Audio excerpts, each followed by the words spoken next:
김순자 할머니는 72세였지만 정정했습니다. 40년 전 남편이 남긴 강남 땅 3필지를 지켜온 덕분에 현재 시가 25억 원의 부동산을 소유하고 계셨죠. 그런 할머니에게 3개월 전부터 이상한 일이 벌어지기 시작했습니다. 평소 1년에 한두 번 연락하던 조카 태준이가 갑자기 자주 안부를 물어오기 시작한 거예요. 이모, 요즘 건강은 어떠세요? 뭔가 필요한 건 없으시고요? 제가 더 자주 찾아뵙겠습니다. 순자 할머니는 처음엔 기뻤습니다. 늦었지만 조카가 철이 든 것 같다고 생각했거든요. 하지만 며칠 후 조카 며느리 미래까지 나서서 연락을 해오기 시작했을 때부터 뭔가 이상하다는 생각이 들었어요. 이모님, 저희가 이모님을 더 잘 모시고 싶어요. 건강관리도 저희가 도와드리고 싶고요. 미래는 간병사 출신답게 건강관리에 대해 자세히 물어봤습니다. 혹시 드시는 약이 있으신가요? 어떤 음식을 좋아하시는지도 알고 싶어요. 요즘 잠은 잘 주무시는지. 너무 자세히 물어봐서 오히려 부담스러울 정도였어요. 그러던 어느 날 태준이가 특별한 제안을 해왔습니다. 이모, 제가 아는 곳에 정말 좋은 전통 찻집이 있어요. 한방차 전문인데 이모 같은 분께 딱 좋을 것 같아서요. 이번 주말에 함께 가보시는 게 어때요? 순자 할머니는 고개를 끄덕였습니다. 요즘 몸이 좀 무거워서 한방차라는 게 좋을 것 같았거든요. 그래, 좋다. 오랜만에 나들이도 할 겸. 태준의 얼굴에 이상한 미소가 스쳤지만 순자 할머니는 눈치채지 못했어요. 주말이 되자 태준 부부가 일찍부터 찾아왔습니다. 이모, 옷도 예쁘게 입으셨네요. 오늘 정말 좋은 하루 되실 거예요. 미래의 말투가 평소보다 더 다정했습니다. 하지만 어딘지 어색했어요. 찻집으로 가는 차 안에서 태준이 내비게이션을 보며 중얼거렸습니다. 여기가 맞나? 좀 외진 곳에 있네. 괜찮아요. 조용해서 더 좋을걸요. 미래가 대답했지만 목소리에 긴장이 묻어 있었어요. 30분쯤 달려서 도착한 곳은 정말 외진 한옥 찻집이었습니다. 청수제라는 간판이 고풍스럽게 걸려 있었죠. 어머, 분위기가 정말 좋네. 순자 할머니가 감탄하자 태준이 얼른 부축했습니다. 이모, 안으로 들어가요. 찻집 사장 최영감이 나와 인사를 건넸습니다. 어르신, 어서 오세요. 좋은 차 준비해드릴게요. 고맙습니다. 한옥의 대청마루에 앉아 차를 기다리는 동안 순자 할머니는 주변을 둘러봤어요. 정말 조용하고 한적한 곳이었습니다. 다른 손님도 없었고 직원도 최영감 혼자뿐이었죠. 여기 손님이 별로 없나 봐요. 순자 할머니가 말하자 태준이 얼른 대답했습니다.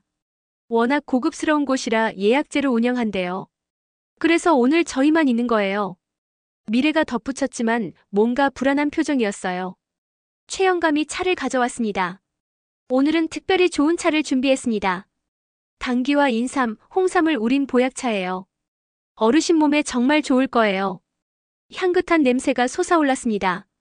색깔도 진한 갈색으로 정말 보약 같아 보였어요. 와, 냄새가 정말 좋네요. 순자 할머니가 찻잔을 들어올리려 할 때였습니다. 갑자기 입구에서 소리가 났어요. 할머니. 19세 손녀 하늘이가 헐떡이며 뛰어들어왔습니다. 하늘아, 너 여기서 뭐해? 순자 할머니가 놀라자 태준의 얼굴이 순간 굳어졌어요. 하늘이가 왜 여기에? 미래도 당황한 기색을 감추지 못했습니다. 하늘이는 거친 숨을 고르며 말했어요. 할머니, 그 차 절대 드시면 안 돼요. 뭐라고? 순자 할머니가 어리둥절해하자 하늘이가 핸드폰을 꺼냈습니다. 할머니, 제가 다 녹음했어요. 핸드폰에서 태준과 미래의 목소리가 흘러나왔습니다. 25억짜리 땅을 그냥 놔둘 수는 없잖아. 이모가 죽으면 우리가 상속받을 수 있어. 간병사 경력이 이럴 때 도움이 되네. 약물 구하기가 쉬워. 한방차에 타면 절대 들키지 않을 거야. 순자 할머니의 손이 떨렸습니다. 찻잔이 바닥에 떨어져 깨졌어요. 뜨거운 차가 바닥에 쏟아졌죠. 이게 무슨 소리냐? 태준의 얼굴이 새파랗게 질렸습니다. 이모, 오해예요. 그게 아니라. 오해라고? 하늘이가 소리쳤습니다. 제가 어제 태준 삼촌 집 앞에서 다 들었어요. 삼촌이 미래 삼촌 아줌마랑 계획 짜는 거 말이에요. 미래가 벌떡 일어서며 하늘이에게 달려들려 했어요. 이 애가 어른들 일에 왜 끼어들어? 하지만 최영감이 미래를 가로막았습니다. 부인, 진정하세요. 최영감의 눈빛이 차가웠어요. 그는 이미 상황을 파악하고 있었던 것 같았죠. 저는 40년간 찻집을 운영했습니다. 그런데 손님이 가져온 약재를 차에 타달라고 부탁한 건 처음이에요. 순자 할머니가 최영감을 바라봤습니다. 뭐라고요? 이분들이 오늘 아침 일찍 와서 부탁했어요. 특별한 약재가 있으니 차에 타달라고요. 최영감이 작은 봉지를 꺼내 보였습니다. 하지만 제가 보기에는 약재가 아니었어요. 색깔과 냄새가 이상해서 따로 보관해뒀습니다. 태준이 일어서며 소리쳤어요. 그런 건 없었어요. 거짓말하지 마세요. 그럼 이게 뭡니까? 최영감이 핸드폰을 들어 보였어요. CCTV 화면이었습니다. 태준이 아침에 몰래 봉지를 건네는 모습이 선명하게 찍혀 있었어요. 저희 찻집은 보안을 위해 CCTV를 설치해뒀거든요. 순자 할머니의 다리에서 힘이 빠졌습니다. 정말로 날 죽이려고 했단 말이냐? 하늘이가 할머니를 부축하며 눈물을 흘렸어요. 할머니, 괜찮아요. 제가 지켜드릴게요. 그때 태준이 갑자기 무릎을 꿇었습니다. 이모, 죄송해요. 정말 죄송해요. 저희가 미쳤었어요. 미래도 따라 무릎을 꿇었지만 그 눈빛에는 뉘우침보다는 들킨 것에 대한 분노가 있었어요. 사업이 망해서, 빚이 너무 많아서, 그래도 이럴 수는 없는 거였는데. 태준이 바닥에 머리를 박으며 빌었지만 순자 할머니의 마음은 이미 돌아서 있었어요. 너희들이, 내 조카들이. 목소리가 떨렸습니다. 분노보다는 깊은 실망이 묻어났죠. 최영감이 조용히 말했습니다. 할머니, 경찰서에 신고해야 할 것 같습니다. 네, 그래야겠어요. 하늘이가 이미 112에 전화를 걸고 있었어요. 살인미수로 신고합니다. 30분 후 경찰이 도착했습니다. 강력계 박 형사가 상황을 파악하고 나서 태준과 미래를 연행했어요. 김태준, 박미래, 당신들을 살인미수 혐의로 체포합니다. 수갑이 채워지는 순간 미래가 소리쳤습니다. 억울해요. 저희는 정말 죄송하다고. 억울하다고요? 하늘이가 분노에 차서 말했어요. 할머니를 죽이려고 한 게 억울해요? 25억 때문에 사람 목숨을 노린 게 억울하다고요? 미래의 얼굴이 일그러졌습니다. 그 돈이 어차피 우리 차지 될 건데. 무슨 소리야? 순자 할머니가 지팡이를 바닥에 내리쳤어요. 내 재산이 왜 너희 거야? 할머니. 태준이 마지막으로 애원하려 했지만 순자 할머니는 고개를 돌렸어요. 다시는 내 앞에 나타나지 마라. 경찰차가 떠나고 나서 찻집에는 정적이 흘렸습니다. 순자 할머니가 의자에 주저앉아 한참을 울었어요. 하늘아. 내 할머니. 고마워. 내가 아니었으면. 하늘이가 할머니를 꼭 안아드렸습니다. 할머니, 저도 무서웠어요. 어제 우연히 들었을 때 믿을 수가 없었어요. 하늘이가 어제의 일을 자세히 설명했습니다. 대학교 과제 때문에 삼촌 집 근처 도서관에 갔다가 우연히 그들의 대화를 엿듣게 된 거였어요. 처음엔 농담인 줄 알았어요. 그런데 진짜 약을 구하러 다니는 걸 보고 밤새 고민하다가 오늘 미행한 거예요. 최영감이 차를 새로 끓여주었습니다. 할머니, 이번엔 정말 안전한 차예요. 우리가 직접 끓인 거니까 걱정 마세요. 따뜻한 차를 마시며 순자 할머니는 생각에 잠겼어요. 내가 그렇게 돈만 밝히는 사람으로 보였나? 할머니, 그게 아니에요. 하늘이가 할머니의 손을 잡았어요. 삼촌들이 너무 욕심이 많았던 거예요. 할머니는 아무 잘못 없어요. 최영감도 고개를 끄덕였습니다. 저도 70년 넘게 살면서 많이 봤습니다. 재산 때문에 가족이 원수가 되는 걸 말이에요. 할머니가 잘못한 게 아니에요. 순자 할머니가 깊은 한숨을 쉬었어요. 그래도 가족인데 이런 식으로 끝날 줄은 몰랐어. 며칠 후 국과수에서 분석 결과가 나왔습니다. 태준과 미래가 준비한 약물은 정말로 치사량의 독성 물질이었어요. 만약 순자 할머니가 마셨다면 이 시간 내에 사망했을 거라고 했습니다. 완전히 계획적 범죄였네요. 박 형사가 말했습니다. 간병사 경력을 이용해서 약물을 구했고 외진 곳의 찻집을 이용해서 증거를 없애려고 했어요. 만약 손녀분이 없었다면 상상만 해도 끔찍했어요. 재판이 열렸습니다. 태준은 징역 8년, 미래는 징역 5년을 선고받았어요. 피고인들은 25억 원의 재산을 노리고 존속살해를 기도한 극히 악질적인 범죄를 저질렀습니다. 판사의 선고문이 법정에 울려 퍼졌습니다. 피해자는 피고인들을 믿고 따라 나섰는데 그 신뢰를 악용한 것은 용서받을 수 없습니다. 태준과 미래는 끝까지 형량을 줄여달라고 애원했지만 소용없었어요. 법정을 나서며 순자 할머니는 마지막으로 그들을 바라봤습니다. 미안하다는 말도 용서해달라는 말도 하지 않았어요. 이미 그들과의 인연은 끝났다고 생각했으니까요. 사건이 정리된 후 순자 할머니는 중요한 결정을 내렸습니다. 하늘아, 할머니가 유언장을 쓰려고 해. 할머니, 아직 너무 이르지 않아요? 아니야. 이번 일로 깨달았어. 언제 무슨 일이 생길지 모르니까 미리 정리해둬야겠어. 변호사를 불러서 정식으로 유언장을 작성했습니다. 모든 재산은 하늘이에게 상속하고 태준 가족은 완전히 배제한다는 내용이었어요. 존속살해 미수는 민법상 상속 결격 사유입니다. 변호사가 설명했어요. 법적으로도 완벽하게 차단됩니다. 그들이 나중에 이 일을 제기해도 받아들여지지 않을 겁니다. 하늘이가 걱정스럽게 말했어요. 할머니, 너무 큰 부담이에요. 아직 대학생인데 그런 큰 재산을. 너라면 잘할 거야. 순자 할머니가 하늘이의 손을 잡았어요. 내가 날 구해줬잖아. 진짜 가족은 피가 아니라 마음이야.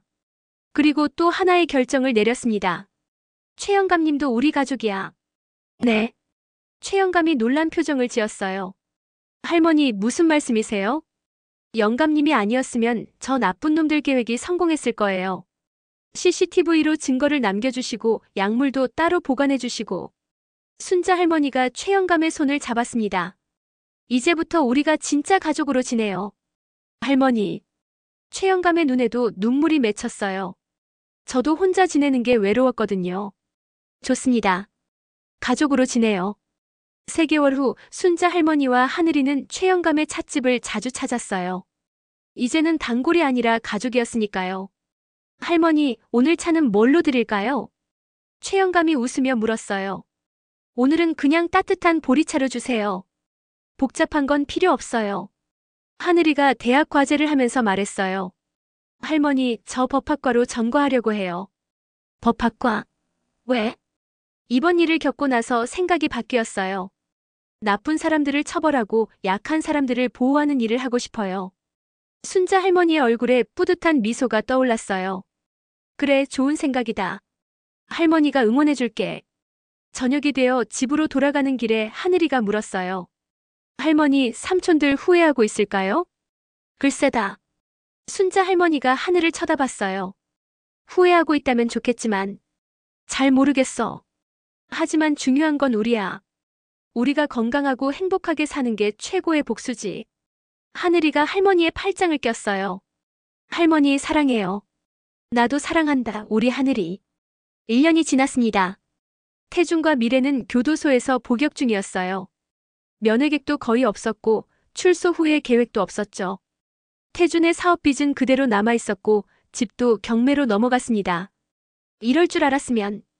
태준이 감방에서 후회했지만 이미 늦었어요. 25억을 노리다가 모든 걸 잃은 거였죠. 한편 순자 할머니는 새로운 삶을 살고 있었습니다. 하늘이가 법학과로 전과해서 열심히 공부하고 있었고 최영감과도 좋은 관계를 유지하고 있었어요. 할머니, 제가 변호사 되면 할머니 같은 분들을 도와드릴 거예요. 노인 학대나 재산 범죄 전문으로요. 그래, 좋은 일이다. 순자 할머니가 하늘이의 머리를 쓰다듬었어요. 어느 날 태준의 부모, 즉 순자의 형님 내외가 찾아왔습니다. 순자야, 우리 아들 좀 용서해라. 젊은 것이 실수한 거야. 하지만 순자 할머니는 단호했어요.